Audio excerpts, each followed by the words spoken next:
ನಿರ್ಲಕ್ಷ್ಯದಿಂದ ಹಿಪ್ಪರಗಿ ಬ್ಯಾರೇಜ್ನ 22ನೇ ಗೇಟ್ ಮುರಿದು ಭಾರೀ ಪ್ರಮಾಣದಲ್ಲಿ ನೀರು ಪೋಲು. ಶಹಜಾನ್ ಡಂಗರಗಾವ ಆಕ್ರೋಶ. ಅಧಿಕಾರಿಗಳ ನಿರ್ಲಕ್ಷ್ಯದಿಂದ ಹಿಪ್ಪರಗಿ ಬ್ಯಾರೇಜ್ನ 22ನೇ ಗೇಟ್ ಮುರಿದು ಭಾರೀ ಪ್ರಮಾಣದಲ್ಲಿ ನೀರು ಪೋಲು. ಅಧಿಕಾರಿಗಳ ವಿರುದ್ಧ ಆಕ್ರೋಶ ವ್ಯಕ್ತಪಡಿಸುವುದರ ಜೊತೆಗೆ ಚೀಫ್ ಇಂಜಿನಿಯರ್ ಹಾಗೂ ಕರೆ ಮಾಡಿ ಪದೇ ಪದೇ ಗೇಟ್ಗಳ ಸಮಸ್ಯೆ ಕಂಡುಬರುತ್ತದೆ. ತಕ್ಷಣ ಇದನ್ನ ಸರಿಪಡಿಸಿ ನೀರು ಪೋಲಾಗದಂತೆ ನೋಡಿಕೊಳ್ಳಿ ಎಂದು ಅಧಿಕಾರಿಗಳಿಗೆ ಮಾಜಿ ಶಾಸಕ ಶಹಜಾನ್ ಡಂಗರಗಾವ ತಿಳಿ ಹೇಳಿದರು. ಇಂದು ತಮ್ಮ ಹುಟ್ಟುಹಬ್ಬ ಇದ್ದರೂ ಆಚರಣೆ ಮಾಡಿಕೊಳ್ಳಲಾರದೆ ರೈತರಿಗೆ ನೀರಿನ ಕೊರತೆಯಾಗಬಾರದು ಎಂಬ ಹಿತದೃಷ್ಟಿಯಿಂದ ಹಿಪ್ಪರಗಿ ಬ್ಯಾರೇಜ್ಗೆ ಭೇಟಿ ನೀಡಿ ಅಧಿಕಾರಿಗಳ ಜೊತೆ ಚರ್ಚಿಸಿ ಮಾಧ್ಯಮದವರೊಂದಿಗೆ ಮಾತನಾಡಿದ ಅವರು, ನನ್ನ ಶಾಸಕ ಅವಧಿಯಲ್ಲಿ ನಿರ್ಮಾಣವಾದ ಈ ಹಿಪ್ಪರಗಿ ಬ್ಯಾರೇಜು ಸಮಸ್ಯೆ ಬಾರದಂತೆ ನೋಡಿಕೊಳ್ಳಬೇಕಿತ್ತು. ಗೇಟ್ಗಳು ಪದೇ ಪದೇ ಸಮಸ್ಯೆಯಾಗುತ್ತಿವೆ. ಸರ್ಕಾರದಿಂದ ಗೇಟ್ ನಿರ್ವಹಣೆಗೆ ಅನುದಾನ ಬಂದರೂ ಕೂಡ ಅಧಿಕಾರಿಗಳು ಸಮರ್ಪಕವಾಗಿ ಬಳಕೆ ಮಾಡಿಕೊಳ್ಳಲಾರದೆ ಗೇಟ್ಗಳು ಈ ದುಸ್ಥಿತಿಗೆ ಬಂದಿದೆ. ಇನ್ನು ಮುಂದೆ ಆದರೂ ಕೂಡ ಅಧಿಕಾರಿಗಳು ಹೆಚ್ಚಿನ ಗಮನ ಹರಿಸಿ ಇವುಗಳನ್ನು ತಕ್ಷಣ ದುರಸ್ತಿ ಮಾಡಿ ನೀರು ಪೋಲಾಗುವುದನ್ನ ತಡೆಯಬೇಕೆಂದು ಅಧಿಕಾರಿಗಳಿಗೆ ತಿಳಿ ಹೇಳಿದರು. Satish Koli, news fast reporter, Hipparagi barrage ಇದ್ದು ಫುಲ್ ಸ್ಟೋರೇಜ್ದಲ್ಲಿ ನಿನ್ನೆಯಿಂದ 4.5 ಅಡಿ ನೀರು ಕಡಿಮೆ ಆಗಿದೆ. 4.5 ಅಡಿ ನೀರು ಅಂತಂದರೆ ನನ್ನ ಅಂದಾಜಲ್ಲಿ ಸಮೀಪ ಇವತ್ತಿನ ತನಕ ಅಂತಂದ್ರೆ ಒಂದು TMC ತನಕ ನೀರು ನಮ್ದು ಲಾಸ್ ಆಗಿದೆ ಅಂಥೇಳಿ ನನ್ನ ಅಂದಾಜು. ಯಾಕಂತಂದ್ರೆ ಅಷ್ಟು 1 TMC 6 TMCದಲ್ಲಿ 1 TMC ನೀರು ಕಡಿಮೆ ಆಯಿತು ಅಂಥೇಳಿ ನನಗೆ ನಮ್ಮ ಅಂದಾಜು. ಯಾಕಂದ್ರೆ ನೋಡಿರಿ ನೀರಿಂದ ಫೋರ್ಸ್ ಎಷ್ಟು ಅದ, ಎಷ್ಟು ಕ್ಯೂಸೆಕ್ಸ್ ನೀರು ಹೊಂಟಾವ. ನನ್ನ ಅಂದಾಜು ಪ್ರಕಾರ ಇದು ಸರ್ವಸಾಧಾರಣ 20,000 ಕ್ಯೂಸೆಕ್ಸ್ ನೀರು ಈಗ ಡಿಸ್ಚಾರ್ಜ್ ನಿನ್ನೆಯಿಂದ ಹೊಂಟಾವ. ಇನ್ನೂವರೆಗೆ ಇದು ಯಾವಾಗ ದುರಸ್ತಿ ಆಗ್ತಿತ್ತು ಅನ್ನುವಂಥದ್ದು ಗ್ಯಾರಂಟಿ ಇಲ್ಲ. ಅವ್ರು ಹೇಳ್ತಾರೆ ಆದಷ್ಟು ಬೇಗ ನಾವು ಮಾಡ್ತೀವಿ ಅಂತೇಳಿ ತಿಳಿದು ಇದು ಆಯ್ತು. ಯಾಕೆ ನಾನು ಅದೇ ಇವತ್ತು ಚೀಫ್ ಇಂಜಿನಿಯರ್ಗೂ ಅದನ್ನು ಕೇಳಿದ್ನಿ, ಇವ್ರಿಗೆ ಅದನ್ನು ಕೇಳಿದ್ನಿ, ಅವ್ರ ಅಧಿಕಾರಿಗಳಿಗೆ.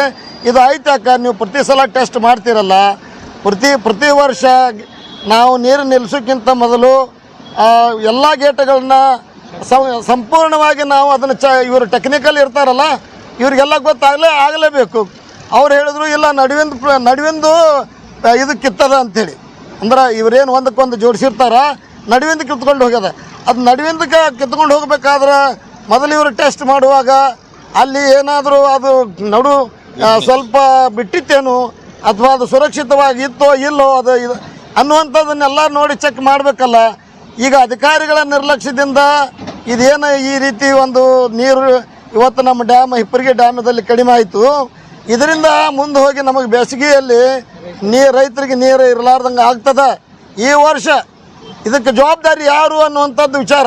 ನಾನು ಈ ಸಂದರ್ಭದಲ್ಲಿ ಸನ್ಮಾನ್ಯ ನೀರಾವರಿ ಸಚಿವರಾದ DK ಶಿವಕುಮಾರ್ ಅವರಿಗೆ ಮತ್ತು ಸನ್ಮಾನ್ಯ ಮುಖ್ಯಮಂತ್ರಿ ಅವರಿಗೆ ಎಲ್ಲ ತಮ್ಮ ಮಾಧ್ಯಮದ ಮೂಲಕ ನಾನು ಆಗ್ರಹ ಮಾಡ್ತೀನಿ, ಜನರ ಪರವಾಗಿ ಆಗ್ರಹ ಮಾಡ್ತೀನಿ, ಇದ್ರ ಬಗ್ಗೆ ಒಂದು ತನಿಖೆ ಮಾಡಬೇಕು. ಇದು ಯಾಕಾಯಿತು? ಹೋದ ಸಲ ಸ್ವಲ್ಪ ಇದು ಆಗಿತ್ತು, ತೊಂದರೆ ಆಗಿತ್ತು, ಆದರೂ ಅದು ಸ್ವಲ್ಪದ್ರಲ್ಲೇನೋ ರಿಪೇರಿ ಆಯಿತು. ಹೋದ ಸಲ ಆಗಿದ್ದು ಇವರಿಗೆ ಇದು ಗೊತ್ತಿದ್ದು ಯಾಕೆ ಈ ಸಲ ಅದು ಯಾವುದೂ ತೊಂದರೆ ಆಗಬಾರ್ದು ಅನ್ನೋವಂಥದ್ದನ್ನಲ್ಲಿ ಇವರು ಪೂರ್ವಭಾವಿಯಾಗಿ ಜಾಗರೂಕತೆಯಿಂದ ಅದನ್ನೆಲ್ಲ ಸರಿ ಪಡಿಸಿ ನೀರನ್ನ ಹಿಡಿಬೇಕಾಗಿತ್ತಲ್ಲ.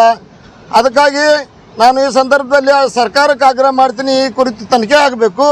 ಇದು ಮಾತ್ರ ಗೊತ್ತಾಗ್ತದೆ ಇದು ನಿರ್ವಹಣೆ ಮಾಡಲಿಕ್ಕೆ ದುಡ್ಡು ಸರ್ಕಾರ ಬಿಟ್ಟಿತ್ತೋ ಇಲ್ಲೋ, ಬಿಟ್ಟಿದ್ರೆ ದುಡ್ಡು ಎಲ್ಲಿ ಹೋಯ್ತು, ಮತ್ತು ಇದು ಸರಿಯಾದ ದುರಸ್ತಿ ಕಾರ್ಯ ಯಾಕೆ ಆಗಲಿಲ್ಲ ಅನ್ನುವಂಥದ್ದು ತನಿಖೆ ಆಗಬೇಕು.